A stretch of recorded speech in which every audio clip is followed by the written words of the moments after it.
We're back to the Artie Lange Show. The great Gilbert Gottfried's here. What's up, man? Yes. Look at you. What? How are you? What did I do wrong now? You did nothing wrong. Yeah.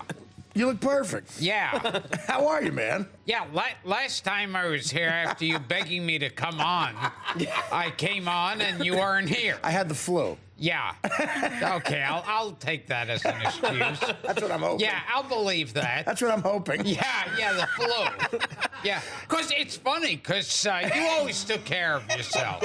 So I can't understand how you would have the flu. A lot of people say to me, Artie, have you stopped drinking? I'm like, no, I stopped drinking in front of people. Yeah. No, but now I'm back. I'm healthier. As you can see, I'm healthier than ever. Oh, yeah. You look terrific. I saw Gilbert at a comedy club recently, and he met my girlfriend, who's 29 years old, very pretty, and the first thing he said to her was, "Are you dying of the AIDS virus?"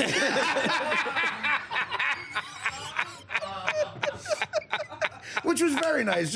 She was not understanding our brand of humor. Yeah, well, she was a little taken aback by that. I was figured she had like maybe 2 days to live, so it didn't matter who she had sex with. Well, it was a make-a-wish thing. Like, she made a wish. Yeah, she wanted to have sex with one. She was dying. She wanted to have sex with one celebrity. Although I don't think Robert Reed from the Brady Bunch would have sex with you. Robert Reed. I wouldn't have sex with him either, though. That's the problem. Yes. Yeah. That's where we were running into a trouble with. Yeah. So and that's the reason why the two of you never had sex. Right. It's because I always said no. I turned down all of his advances at Chateau Marmont. Yes. Now, we just had Fred Stoller on, who's a comedian you've known for a long time. Yes. And he claims you and him back in the old days had a gaggle of women back at his apartment one night.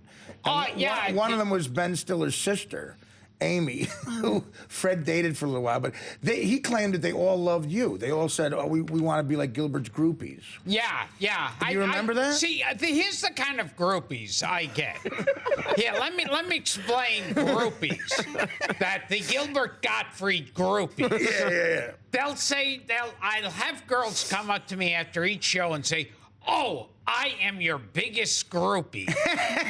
And then they'll laugh embarrassed and go, "Oh, I don't mean that kind of groupie." Yeah, right. And it's like, "Oh, yeah, well, thank God."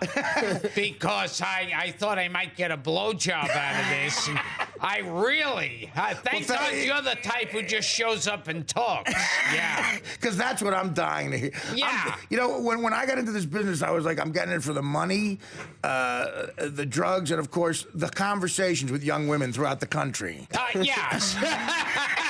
I'm getting it so I could just have a nice talk with a woman in Minnesota backstage at a comedy club. Yeah, I want women to come up to me and go, "So, do you know Jay Leno off the air too?" And yeah, that's what I want. I want people to tell me why they want to date Bradley Cooper. Yeah. And if I've ever met him. So, are you on the road a lot now? Yes. You are? Yes, I'm just on the road a lot now. We missed you at the Jack Black roast. I was with your lovely wife there, Dara, and she said you were at the Irvine Improv, and I was so jealous of you when I because I've been there. Oh, yeah, he's at Saturday afternoon. He's in Irvine. I said, oh, damn, I wish I was there. Yeah, it's chilling time. And you know what's great? When you leave the hotel, there's so much to do.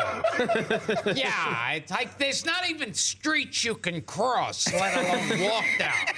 There's these streets that are like the size of 10 New York blocks to try to cross. Then, of course, the concierge recommends the best restaurant in town, the Cheesecake Factory. Oh, yes. With a 14-gallon bowl of pasta. So you're on the road a lot. That's fun. You're still doing a lot of voiceover work? Yes. I'm not doing now, but I don't know if you ran into some controversy. Yeah. I don't know if you've read the papers or seen the internet. Well, when I saw Twitter, I said Gilbert on Twitter is going to be a dangerous thing. Because when you make these real funny jokes without the charm of your delivery. Yeah. without the great irony of your delivery Yes. and the charm, people could take it the wrong way. And that's what happened, right? People took one of your jokes the wrong way. Yeah, but I'm very happy to say right now, Affleck fired me, got a lot of press out of it, and then hired a guy who sounds like me for less money. Doesn't that make you mad? Though? Thus bringing closure to a horrible tragedy. Yeah, but we found a guy who sounds exactly like you, who's way less offensive. So Yeah. there. Oh, yeah. But that must have been like literally a money tree being knocked down in your backyard. I mean, Affleck voice, that must have been a lot of cash, right? Yeah, but you know something? I don't care about Who the needs money. You know, there's one thing. As long as there's artistic fulfillment and endless pussy, why don't I care? If there's one thing I've gotten to know you about, it's like money means nothing. Nothing. I'd give it to third world nations. You're very charitable, and you're just like, look, is this going to help? Because I know your favorite sound, you said this before, is the sound of children laughing. Yeah. Not the sound of money going into your bank account. No. That's the least of it. You just want a sick child to laugh. That's a matter. If I want a sick child to laugh, I'll hold a mirror in his face. Hey, kid. You're sick. You're killing me. Hey, kid, it looks like you developed another sore.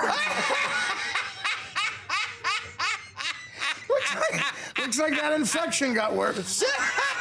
Now, right there, you see, there's a lesion right there. That's very sweet. It is sweet. You always brighten the day. There's nothing like a beautiful spring day. And a Gilbert Gottfried anecdote. Now, Gilbert, years ago, of course, wanted to put out a DVD, and he called me for advice. How did that go when you asked? Gilbert called me for advice on how to put out a DVD, and your wife, too. You had a DVD out, so I figured I'll call you. I'll get some really meaningful advice. Because this was a new thing for me. So I called you up, and it was like, well, you need a camera.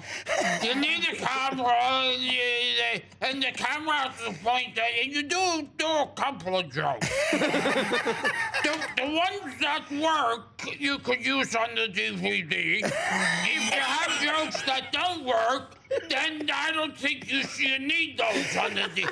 And you should have the name on the cover of the DVD with a title. And I thought, oh, yeah, thank you. There's some enlightening. Now, I didn't realize I sound like Art Buchwald. The great columnist. A combination of Art Buchwald and Georgie Jessel. Georgie Jessel. Now, when you go out there, you do George Jessel. Eddie Cantor was a wonderful man. Now, you probably kill with the young audience. See, this is also how I get so much pussy. My Georgie Jessel imitation. I haven't met one. Every time I meet a chick who's under 25 on the road, they come up to me with their bedazzled cell phone and their Lindsay Lohan pumps and say, "Can you do Georgie Jessel?" Do you know anyone who does a Georgie Jessel impression?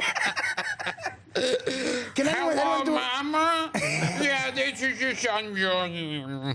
Well, yes, the one that sends your checks every week. Yeah, that's the one. Oh, that's great. Well, we got to take a break. When I come back, I want to cover.